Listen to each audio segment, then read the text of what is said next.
According to NCAA.org, there are over 1 million athletes that participate in high school football. And of those 1 million athletes, only 74,000 end up making it to the NCAA, making it to college football. That's just 7.3% of those athletes make it to college sports. But of those 74 athletes that make it to college, the number gets even smaller when you think about the transition from college to the pros, because only 1.6% of those 74 athletes become pro.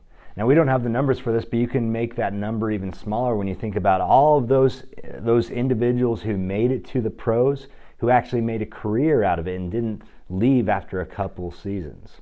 And of those who made a career out of it, how many of them actually spent the majority of their career being a starter in the NFL? And of those starters, how many of them actually made a great name for themselves?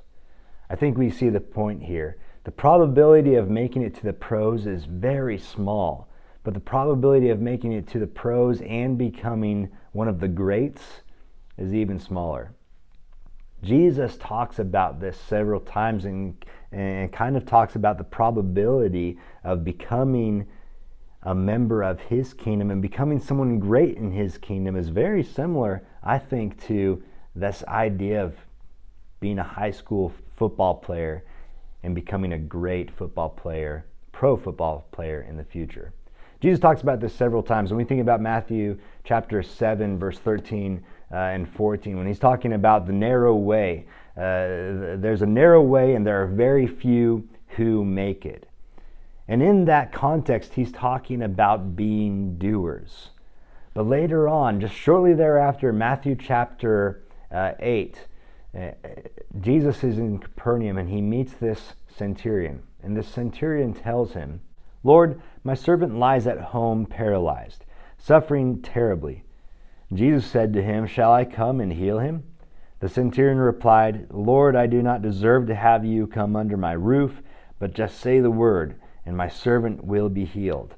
For I myself am a man under authority with soldiers under me. I tell this one, go, and he goes, and that one, come, and he comes. I say to my servant, do this, and he does it." When Jesus heard this, he was amazed and said to those following him, "Truly I tell you, I have not found anyone in Israel with such great faith. I say to you that many will come from east and west and will take their places at the feast with Abraham, Isaac, Jacob in the kingdom of heaven. But the subjects of the kingdom will be thrown outside into the darkness, where there will be weeping and gnashing of teeth." Then Jesus said to the centurion, "Go, let it be done just as you believed it would." And his servant was healed at that moment. As we mentioned before, Jesus was telling his listeners that they need to be doers of his word and not just hearers in Matthew chapter 7. But here in Matthew 8, he's talking to the onlookers and he's showing them a Roman soldier, a Roman citizen, a person that was not like them. And Jesus actually compares him to the rest of Israel, the rest of the Jews, and he says, "I have never seen a faith like this." But then he goes and he kind of gives it a curious turn in his storytelling when he talks about the kingdom and people coming to the feast, but many of that kingdom are going to be thrown out. Why does he say this? Well, I think Jesus is comparing this Roman citizen to these Jews who believed that they were a part of the kingdom. But he's telling them what it means, what it takes to become a member of his kingdom.